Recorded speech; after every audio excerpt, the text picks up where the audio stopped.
Greetings and welcome to Talk About Talk podcast episode number 167, Self-Awareness. My name is Dr. Andrea Wojnicki and I'm your executive communication coach. Please, just call me Andrea. We're counting down the top 10 most downloaded episodes of the 160 episodes to date. Over the last 6 weeks, we've covered controlling your narrative, communication skills for job seekers, speaking up in meetings, the power of personal branding, the currency of gratitude, and last week, communicating with precision. This week, we have the topic of self-awareness. And I must say, this is one of my favorite topics lately. When I consider the many executives whom I've coached, there are a couple of things that distinguish those who are the most successful from the ones that are less so. For starters, they have a growth mindset. Their growth mindset is usually off the charts. They're really invested in learning and improving. They're also typically very highly self-aware. Are you self-aware?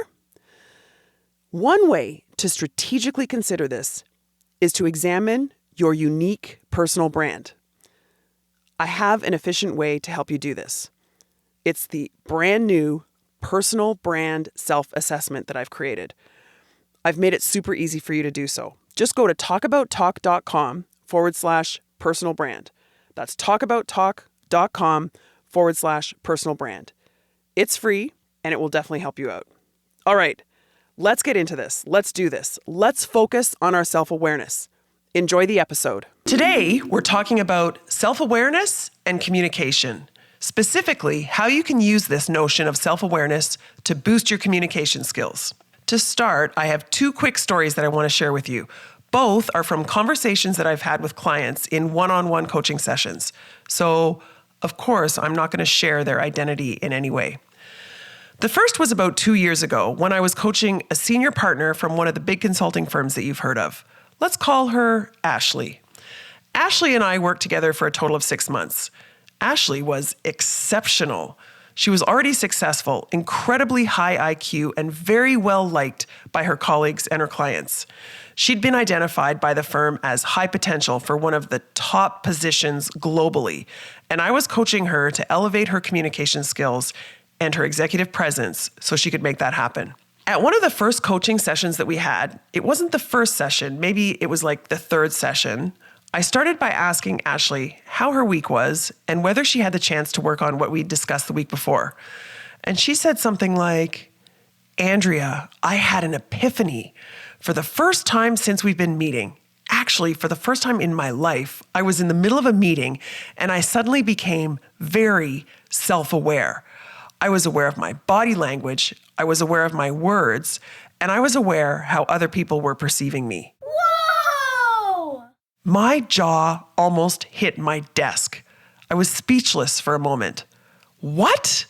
That was the first time you were ever self-aware, aware of your communication and how you were being perceived? Wow, I have so much to say about that. For starters, though, that's a very good thing. So that's my first story, focused on self-awareness.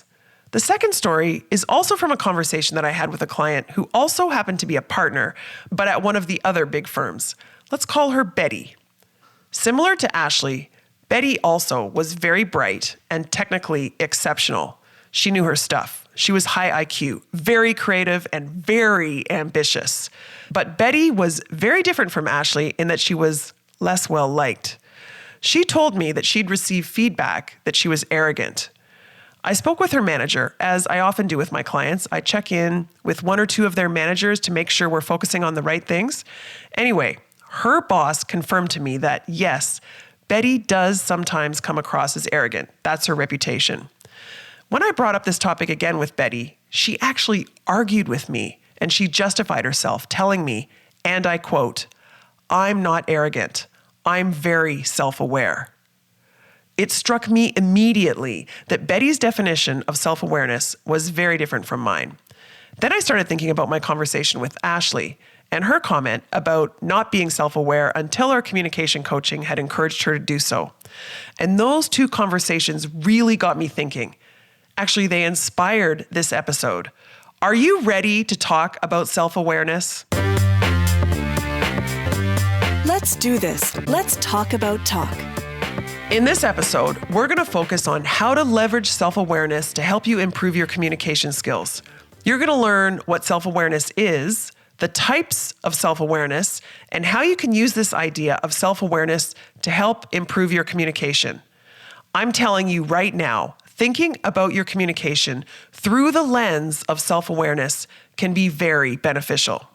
First, though, let me introduce myself. My name is Dr. Andrea Wojnicki, and I'm your executive communication coach. Please call me Andrea.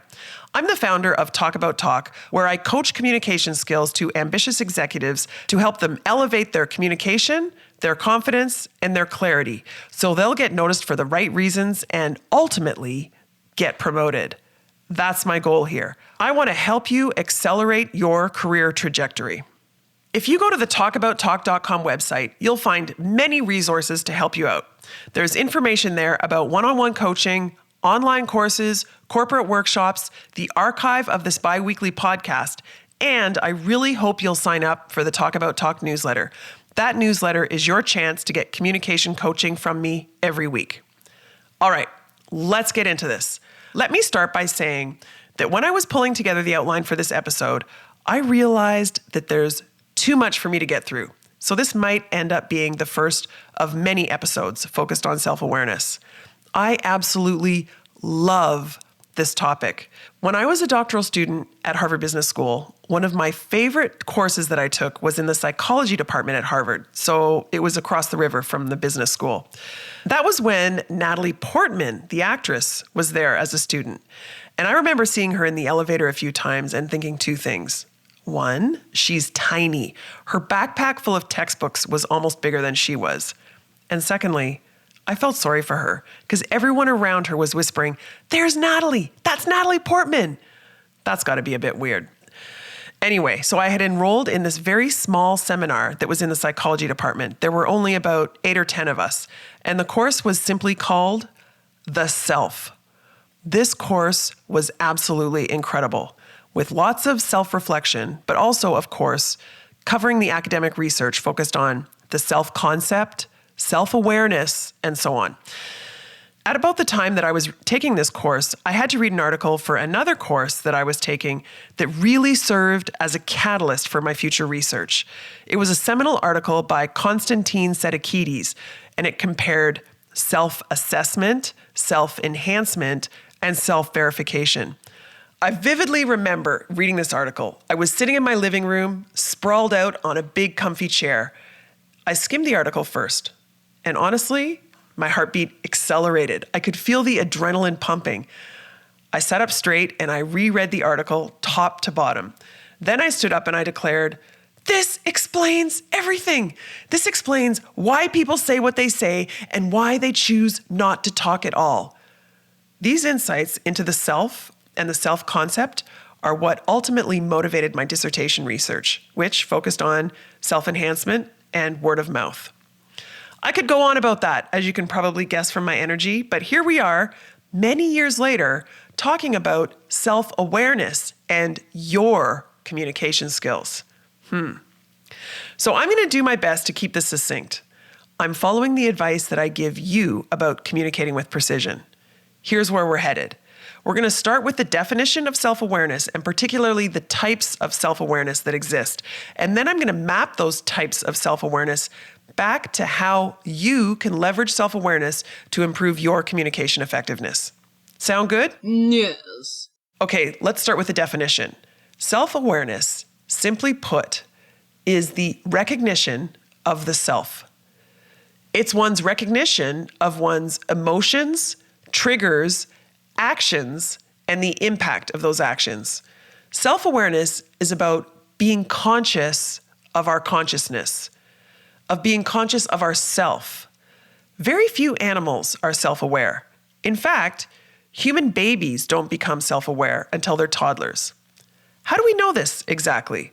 Well, researchers use the mirror test, which was created over 50 years ago by evolutionary biologist Gordon Gallup. First, they let an animal get familiar with a mirror. Then they put a mark someplace on the animal's body that it can't otherwise see. So for a human, the mark could be on their nose or maybe on their back. They can only see the mark when they look in the mirror. If the animal looks in the mirror, sees the mark, and then looks for the mark on its own body, then it passes the mirror test. The animal has demonstrated recognition of its self as a unique entity. So what animals pass the mirror test? Humans do, as I said, starting when they're about 2 years old. Also, chimpanzees, gorillas, dolphins. I have to admit, I kind of went down a rabbit hole when I was doing reading for this episode, and apparently magpies, those incessant loud birds, they've passed the mirror test. That's kind of freaky. That also got me thinking about the ridiculously clever raccoons we have here in Toronto. Are raccoons self-aware? My guess is yes. So the mirror test measures self-recognition, which qualifies a species as being capable of self-awareness. Now you know. I want to point out that this is different from consciousness, which is also different from the term self-consciousness. So consciousness is the most general term. To be conscious is to be aware. We can define consciousness in terms of its opposite. A lack of consciousness is unconsciousness. When we're unconscious, we have no awareness. So when we're conscious, we are aware. But all sorts of animals, squirrels, dogs, cats, you name it, they can certainly be conscious, but that doesn't mean they have self-awareness, right? Self-awareness, what we're talking about here, is really about being conscious of your own consciousness. It's a meta-awareness. And then there's also self-consciousness. Usually people who are self-conscious are nervous or shy. Self-consciousness is about being conscious of a negative self-perception. Did you get all that? We're not talking about self-consciousness, which is about negative self-perception. We're focusing today on self-awareness, which is about being conscious of our own consciousness, being conscious of our self. We all have some degree of self-awareness. The question is, how would you rate your self-awareness? Remember at the beginning when I was telling you about my client Ashley, who told me in our third coaching session that she had an experience where for the first time she experienced self-awareness. Of course, she was exaggerating, but focusing on her quest to improve her communication skills, she went from 0 to 100 on the self-awareness scale, suddenly conscious of her mindset and her body language and how she was being perceived by others. So again, I ask you, when it comes to self-awareness and your communication, how would you rate yourself? According to some research that I've read, only about 10 to 15% of us qualify as highly self-aware. But the good news is that we can turn the dial on self-awareness. We'll talk about a few of those things we can do in a minute. First though, why should we care about self-awareness? And why should we try to improve it? Why was I celebrating when Ashley told me she was suddenly self-aware? Well, the research on this is definitive. Self-awareness has a significant positive impact on us in several ways, including improving our confidence, our influence, our creativity, our ability to collaborate, our ability to regulate our emotions, and self-awareness decreases our stress level and makes us happier. That sounds like a good list to me. Let's dig a little deeper on this construct of self-awareness then. Let's focus on the types of self-awareness. Most models of self-awareness talk about two types. There's the internal or private self-awareness, and then there's the external or public self-awareness. The internal or private self-awareness is about being introspective. It's about identifying or noticing and then reflecting on your internal state. It's about being conscious of your feelings, your emotions, your desires, and your beliefs.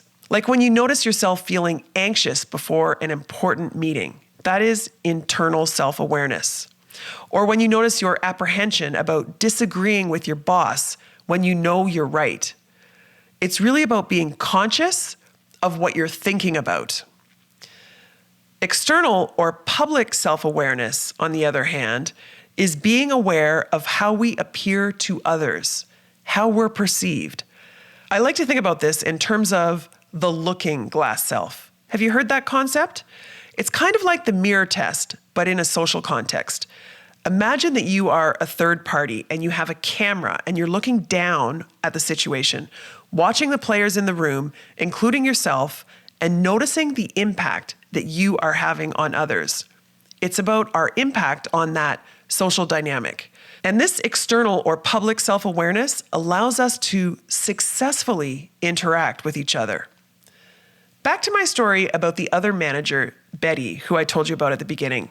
Betty was a super smart, super capable leader who was perceived by others, unfortunately, as being arrogant.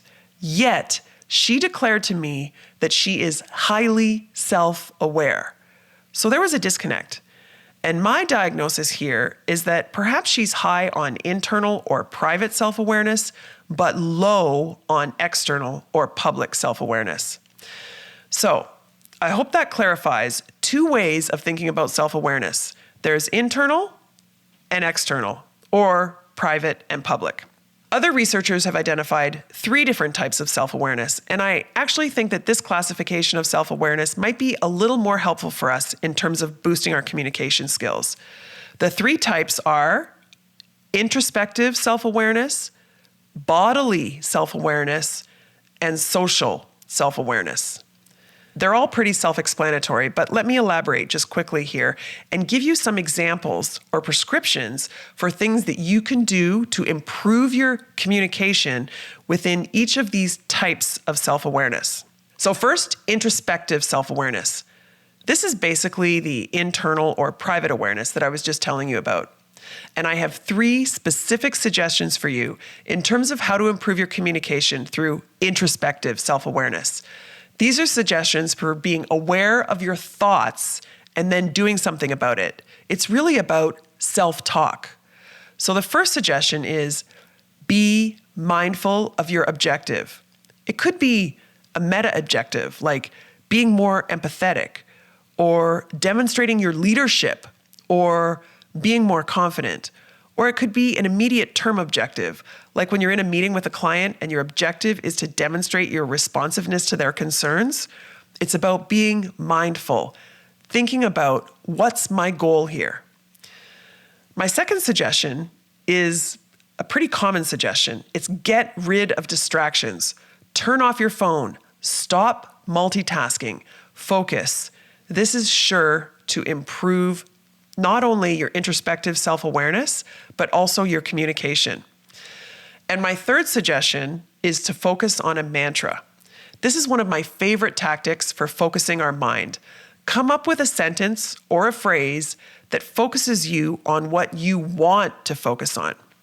Okay, so those are my 3 suggestions for introspective self-awareness. Moving on to the second type of self-awareness, bodily self-awareness. I read somewhere that bodily awareness allows animals to understand that they are physically different from the rest of the environment. That makes sense. But what I was reading went on further to say it's also the reason why animals do not eat themselves. Yes, bodily self-awareness is why animals do not eat themselves. Wow, okay. So, in the context of our communication skills, I suggest you use this concept of bodily self-awareness a little bit differently. We can think of this in terms of our body language. And there are 3 things that you can think about here. This is the Talk About Talk 3-point body language scan, episode number 96. I'll leave a link to that episode in the show notes. The 3 points in the 3-point body language scan are your posture, your hands, and your eyes. And obviously, what you need to do with your posture, your hands, and your eyes depends on the context. But generally, for posture, it's usually about being expansive. For your hands, it's about using slow, purposeful movements and showing us your hands, but not too much. And for eyes, of course, it's about eye contact. There's a lot more to this, which you can learn about in episode 96. In the meantime, though, when you become aware of your body language, which I hope is more often than not, just think 3-point body language scan. Okay, so that's the second type of self-awareness. Now we've covered introspective self-awareness and bodily self-awareness. The third and last type of self-awareness is social self-awareness. This maps beautifully to what I was talking about before in terms of what's going on in the social context. How am I being perceived? And what impact am I having on the dynamic? When it comes to social self-awareness and improving your communication, here are 3 things to think about here. The first is generally being empathetic, scanning the room, as they say, scanning others for how you are impacting them, being other-oriented. Stop being so myopic. Tune in to others. Watch their body language, especially in their interactions with you. How are they responding to you? So the first is generally being empathetic. The second is listening, as in tracking the ratio of you talking versus others talking and really leaning in to what others people are saying. Listening in a truly collaborative way. The third suggestion is quite meta. It's asking the other people that you're interacting with for feedback. This is a great way to improve your communication. Ask the people with whom you interact how you can improve. That way, you're calibrating what others think you could focus on in terms of your social self-awareness. It's really, truly meta, and I think my brain's exploding. This is probably a good place to stop. Back to the 2 stories about conversations that I had with clients about their self-awareness. First, there was Ashley, who had an epiphany a few weeks into our coaching sessions where she suddenly experienced a heightened level of self-awareness. She became acutely conscious of her mindset, that's introspective self-awareness, of her body language, that's her bodily self-awareness, and also of how she was being perceived by others, her social self-awareness. And then there was Betty, who was socially perceived as being arrogant, and yet she believed that she was highly self-aware. She may have had high introspective self-awareness, but her social self-awareness was lacking. Do you see now how thinking in this disciplined way about self-awareness can really help boost your communication skills? At a high level, when you focus on your mindset, on your body language, and on how you are perceived, you are improving your communication and setting yourself up for success. So, we're all clear on what we mean when we say we're self-aware. And we know several ways now that we can use this self-awareness to improve our communication effectiveness.